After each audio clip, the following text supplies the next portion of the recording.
আসসালামু আলাইকুম। আজকে শুক্রবার, জুম্মার দিন এবং আমি এইমাত্র নামাজ পড়ে আসলাম। প্রতিদিনই জুম্মার নামাজের পরে অথবা আগে মানে জুম্মার শুভেচ্ছা বা জুম্মার মোবারকবাদ দেওয়ার জন্য প্রতিদিনই একটা করে ভিডিও নিয়ে আসি আপনাদের সামনে। তো সেই উপলক্ষে আজকেও একটা ভিডিও করার জন্য চলে আসলাম। আর আজকে বেশি কিছু বলবো না। আজকে বলবো আসলে মুসলমানদের ভিত্তি হচ্ছে ৫ টি। মানে ইসলামের মূল ভিত্তি হচ্ছে ৫ টি। এই ৫ টির মধ্যে আমাদের জন্য অনিবার্য হচ্ছে ৩ টি।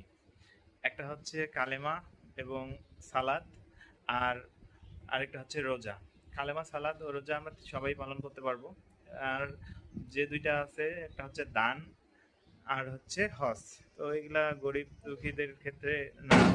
যার কারণে আমরা বাকি ৩ টাকে আ ওই ৩ টাকে আমরা সবাই পালন করার চেষ্টা করব। রোজা আসলে বছরে একবার আসে। এছাড়াও হচ্ছে নফল রোজা আমরা বছরের সবসময় দিতে পারি। আর সালাত তো ফরজ, আমাদেরকে আদায় করতেই হবে। এবং কালেমার বিষয় হচ্ছে কোরআনকে শুদ্ধ রূপে শেখা এবং সূরা দোয়াগুলার অর্থ বোঝা এবং প্রতিদিনই আসলে কোরআন তেলাওয়াত হচ্ছে আমাদের জন্য ফরজ। তো এটাও আমরা করব ইনশাআল্লাহ।